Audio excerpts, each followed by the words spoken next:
నమస్తే, welcome to Suman TV. నేను మీ యామ్ని. ప్రస్తుతం మనతో ఉన్నారు ప్రముఖ జ్యోతిష్య వాస్తు పండితులు, జ్యోతిష్య శిక్షణ నిపుణులు, లలితాదేవి అమ్మవారి ఉపాసకులు బ్రహ్మశ్రీ నానాజీ పట్నాయక్ గారు ఉన్నారు. మరి గురుగారితో మాట్లాడి 12 రాశుల వారికి సంబంధించి కుజ శుక్ర కేతు కలయిక వల్ల ఏ విధంగా ఉంటుంది, ఈ విషయాల గురించి అడిగి తెలుసుకుందాం. నమస్కారం గురుగారు. శ్రీమాత్రే నమః. గురుగారు, ఇప్పుడు మనకి కుజ శుక్ర కేతు కలయిక వల్ల అసలు తులారాశి వారికి ఏ విధంగా ఉంటుందంటారు? తులారాశి వారికి కనుక తీసుకుంటే అమ్మ, ఈ శుక్ర కుజ కేతువుల కలయిక అనేటువంటిది ఇది కలయికని కాదు, వీక్షణ ప్లస్ ఒకే రాశిలో ఉన్నందుకు కూడా కలయిక తీసుకుంటారు. యాజ్ పర్ జైమిని ఆస్ట్రాలజీ పరంగా తీసుకుంటే అంటే దిస్వభావ రాశిలో ఉండే గ్రహాలు కనెక్ట్ అవుతాయి. అయితే ఎప్పుడైనా సరే వ్యతిరేక గ్రహాల యొక్క కలయిక, అది కూడా శత్రుక్షేత్రాల్లో ఉన్నప్పుడు సర్వసాధారణంగా ఏంటంటే దేశవ్యాప్తంగా కొంత రాజకీయాల్లో వ్యతిరేకత రావడం కానివ్వండి, ప్రభుత్వం మీద వ్యతిరేకత రావడం కానివ్వండి, కొంతమంది వ్యతిరేకించే వాళ్ళు ఉంటే కొంతమంది సపోర్ట్ చేసే వాళ్ళు కానివ్వండి, స్త్రీల మీద కొంత అగాత్యాలు కానివ్వండి, వాహన ప్రమాదాలు ఇట్లాంటివన్నీ కొంచెం వస్తూ ఉంటాయి. అది నేను మీకు ఎండింగ్లో వివరంగా చెప్తాను. అయితే ఇక్కడ పర్టికులర్గా ఈ తులాలగ్నం ఆర్ తులారాశి వారికి తండ్రి గారి ఆస్తికి సంబంధించిన విషయంలో జాగ్రత్తగా ఉండాలి. ఎందుకంటే 12వ స్థానంలో ఈ శుక్రకేతువులు కలుస్తూ 9లో కుజుడు ఉన్నాడు. 9వ స్థానం ఈ తండ్రి స్థానము, 12వ స్థానం అనేటువంటిది అతని యొక్క ఆస్తి. అదే విధంగా 12వ స్థానం అనేటువంటిది ఇప్పుడున్నటువంటి జీవితంలో ఇతని యొక్క వివాహ జీవితాన్ని రూల్ చేసేటువంటి స్థానం 12వ స్థానం. సో ఎప్పుడైతే ఈ 12వ స్థానంలో శుక్ర కేతువులు కలిసి ఉన్నారో ఇది ఎటువంటి ఫలితాలు ఇస్తుంది అంటే, అనవసరంగా ఇప్పుడు ఏమీ లేకపోయినా సరే చిన్న గొడవ రావడం జీవిత భాగస్వామితో, ఏమీ లేకపోయినా సరే దూరంగా అవడం, లేదా ఒక్కొక్కసారి ఏమవుతుందంటే వీళ్ళు ఏదైనా ఉద్యోగరీత్యా వేరే ప్రాంతాలకు వెళ్ళడం ద్వారా జీవిత భాగస్వామితో దూరంగా ఉండడం, ఇటువంటివి ఇస్తూ ఉంటుంది. అదేవిధంగా 12వ స్థానాన్ని మనం ఇన్వెస్ట్మెంట్ హౌస్ అంటాం. కాబట్టి వీళ్ళు ఇన్వెస్ట్మెంట్ చేసేటప్పుడు చాలా కేర్గా ఉండాలి. కాకపోతే ఎప్పుడైతే కుజుడు 3వ స్థానాన్ని చూస్తున్నాడో కొంచెం ఏంటంటే ధైర్యంగా కొన్ని పనులు చేస్తారు. అబ్బాయి ఎంత పెద్ద డేర్ స్టెప్ తీసుకున్నారో అనేటువంటి మంచి ఫలితం కూడా ఇస్తాడు ఇక్కడ.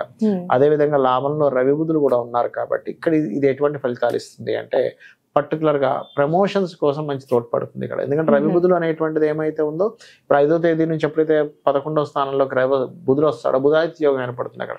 సో ఎప్పుడైతే బుధాదిత్య యోగం ఏర్పడుతుందో ఇట్ గివ్స్ ప్రమోషన్స్కి వాటికి తోడ్పడుతుంది. కాకపోతే ఇది అష్టమాధిపతి అయ్యాడు కాబట్టి తాతగారు ఆస్తి విషయంలోని, తండ్రి గారి ఆస్తి విషయంలోని, ఇన్వెస్ట్మెంట్స్ విషయంలోని కొంత జాగ్రత్తగా ఉండాలి. ఏదైనా ల్యాబ్స్లో రీసెర్చెస్ లాంటివి చేసేటువంటి అంశాల్లో చాలా జాగ్రత్తగా ఉండాలి అనేటువంటిది పర్టికులర్గా చూపిస్తుంది. కొంతమందికి చూడండి, మా లేడీస్కి కొన్ని మంత్ రిలేటెడ్ ఇష్యూస్ ఉంటాయి కొన్ని, అటువంటి విషయాల్లో కూడా కొంతవరకు ఇబ్బంది రావడం ఇటువంటివి జరుగుతూ ఉంటాయి. అదేవిధంగా 12వ స్థానం అనేది మనం విదేశీ స్థానంగా కూడా తీసుకుంటాం. సో విదేశాలకి వెళ్ళాలి, ఇప్పుడు తొందరపడి ఏమైనా వెళ్తున్నామా, అక్కడ ఆపర్చునిటీస్ ఉన్నాయా లేవా, ఇవి కొంచెం చెక్ చేసుకోవాల్సిన పరిస్థితి ఉంది. బట్ డేర్ స్టెప్స్ మాత్రం చక్కగా తీసుకుంటారు, కొంత పేరు ప్రఖ్యాతలు వస్తాయి, కొన్ని మెడల్స్ సంపాదిస్తారు, ఇటువంటివి కూడా వీళ్ళకు ఉంటాయి.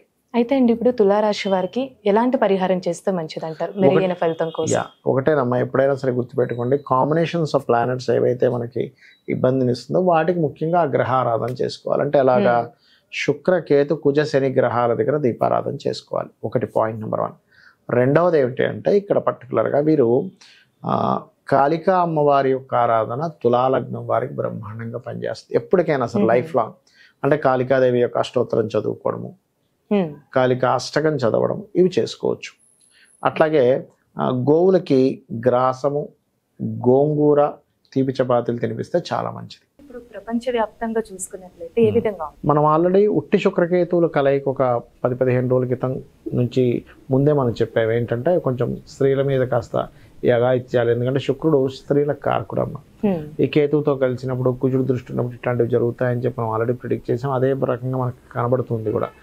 నిన్న మొన్న ఏదో సంథింగ్ ఈ పార్టీ వాళ్ళు ఏదో చేశారు, ఒక హీరోయిన్ విషయంలో కూడా మనకి జరుగుతుంది. అంటే ఏమిటంటే దీని ప్రభావం ఇంకో 18 రోజుల వరకు దీని ప్రభావం ఉంటుంది. అదేవిధంగా ఈ కుజుడు ఇప్పుడు ఈ మిథునంలో ఉండడం కాకుండా నెక్స్ట్ సెప్టెంబర్ 20కి కర్కాటకంలో కూడా వెళ్తాడు.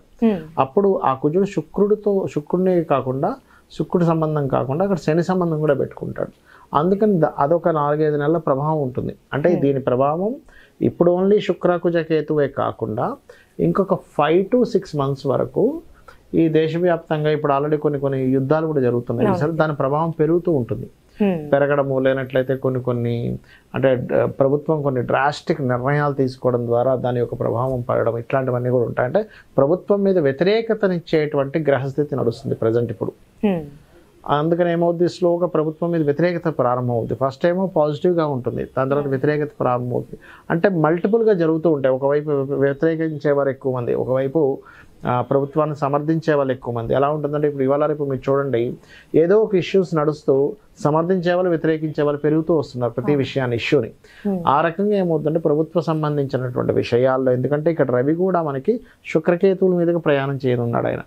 అందుకని ఏమవుతుంది, కొన్ని విభజనలు అంటే ఇప్పుడు ఆల్రెడీ ఇప్పుడు ఒక ప్రభుత్వం నడుస్తుంది, ఆల్రెడీ ఓడిపోయిన ప్రభుత్వం దీన్ని అవకాశంగా తీసుకొని ఇంకేదైనా మనం దీన్ని ప్రణాళిక చేయొచ్చా, మనం ఇంకేదైనా దీన్ని అడ్వాంటేజ్గా తీసుకుని మనం ఏదైనా చేయొచ్చా అనేటువంటిది ఉంది. కాబట్టి ఈ రవి కేతు మీదుగా సంచారం జరుగుతుంది కాబట్టి నెక్స్ట్ కాస్త ప్రభుత్వాలు కూడా జాగ్రత్తగా ప్రభావం ఉంటుంది. అయ్యో పొలిటికల్ మీద జరిగేటువంటి గొడవల వల్ల పొలిటికల్ మీద ప్రభావం వచ్చే ఛాన్సెస్ ఉంది రాబోయే ఇక్కడ నుంచి ఒక 5 to 6 months వరకు అనేటువంటిది బలంగా చూపిస్తుంది. ఎందుకంటే ఈ కుజుడు ఇప్పుడంటే శత్రుక్షేత్రంలో ఉన్నాడు మిథునంలో, కానీ తర్వాత నీచస్థానంలోకి వెళ్తాడు. నీచస్థానంలోకి ఎప్పుడైతే వెళ్ళి తను శనిని వీక్షిస్తాడో, అష్టమంలో ఉండే శనిని, అక్కడి నుంచి అష్టమంలో ఉండే శనిని వీక్షిస్తాడో, శని కుజులు ఎప్పుడైతే వీక్షణ జరుగుతుందో ఏమవుతుందంటే ఈ ఫలితాలు ఇస్తుంది. అలాగే కొంత వాహన ప్రమాదాలు, శుక్రుడు వాహనాలకు కారకుడు. ఈ 18 రోజులు దాదాపుగా మనకి సెప్టెంబర్ 18th వరకు కొంచెం వాహనాల విషయంలో, అది ట్రైన్లు కావచ్చు, బస్సులు కావచ్చు, కొంచెం ప్రయాణాలు చేసేటప్పుడు కొంత జాగ్రత్తగా ఉండాలి. సడన్గా ఉన్నటువంటి ఏదైనా ఒక రాజులు ప్రయాణించేదంటే ఇప్పుడు సీఎంలు పిఎంలు ఉన్నారు, వాళ్ళు ప్రయాణించేటువంటి వాహనాలు కూడా కొన్ని చెడిపోవడం సడన్గా ఇట్లాంటివి జరుగుతూ ఉంటాయి.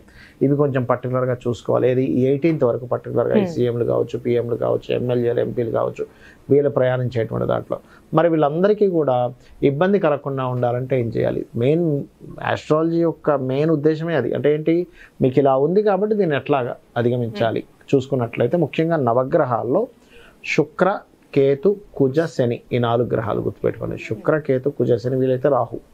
మెయిన్గా అయితే ఈ మేజర్గా ఈ 4 గ్రహాల దగ్గర దీపారాధన చేయాలి. రెండవది ఏంటంటే అమ్మవారి యొక్క ఆరాధన, అందులో ముఖ్యంగా లలితా అమ్మవారి యొక్క ఆరాధన, గణపతి యొక్క స్తోత్ర పఠనము, సుబ్రహ్మణ్యేశ్వర స్వామి ఆరాధన చేయడము, బయటికి వెళ్ళే ముందు వీలైతే ఏదైనా ఇంపార్టెంట్ వర్క్స్కి వెళ్తున్నప్పుడు కొంత చండీ పారాయణం వినడము, చండీ వినడము, లేనట్లయితే ఓం దుర్గాయ నమః అనే నామస్మరణ చేయడము, ఇలాంటివి కనుక చేసుకున్నట్లయితే బాగుంటుంది. అయితే కొంతమందికి ఇందులో మనం ఇప్పుడు రాశి ఫలాలకు సంబంధించిన ఒక్కొక్క రాశి చెప్పుకున్నాం, కానీ కొంతమందికి రాశి తెలియదు. అలాంటి వారు కూడా ఇప్పుడు నేను చెప్పినటువంటి దానాలు ఇచ్చుకుంటూ, అంటే ఈ దీపారాధన చేయడము, వీలైతే గోవులకి గ్రాసం ఉంటుంది, గ్రాసము, తీపి చపాతీలు అంటారు, అంటే తేనె పూసిన చపాతీలు తినిపించడము, అదేవిధంగా క్యారెట్స్ తినిపించడము చేసినట్లయితే వాళ్ళ లైఫ్లో వాళ్ళకి తెలియదు కదా, వాళ్ళ లగ్నం ఏంటో తెలియదు, రాశి ఏంటో తెలియదు, వాళ్ళు రాయలేదు. అలాంటప్పుడు మరి గ్రహస్థితి వచ్చింది ఎలా ఉంటుంది అని డౌట్ వస్తుంది. ఈ పరిహారం కనుక చేసుకున్నట్లయితే ఇబ్బంది అనేటువంటిది రాదు. ఈ విధంగా చేసుకోవచ్చు. తెలిసిన వాళ్ళకి ఆ పర్టికులర్ అంశాల్లో జాగ్రత్తగా ఉండాలి. నేను చెప్పేది ఒకటే, ఈ శుక్రుడు మారే వరకు కూడా స్త్రీలను ఒంటరిగా కొన్ని ప్రదేశాలకు వెళ్ళినప్పుడు ఇబ్బంది ఉంటుంది అన్నప్పుడు కొంచెం జాగ్రత్తగా ఉండడం మంచిది. చాలా చక్కగా తెలియజేశారు గురుగారు, ధన్యవాదాలండి. శ్రీమాత్రే నమః.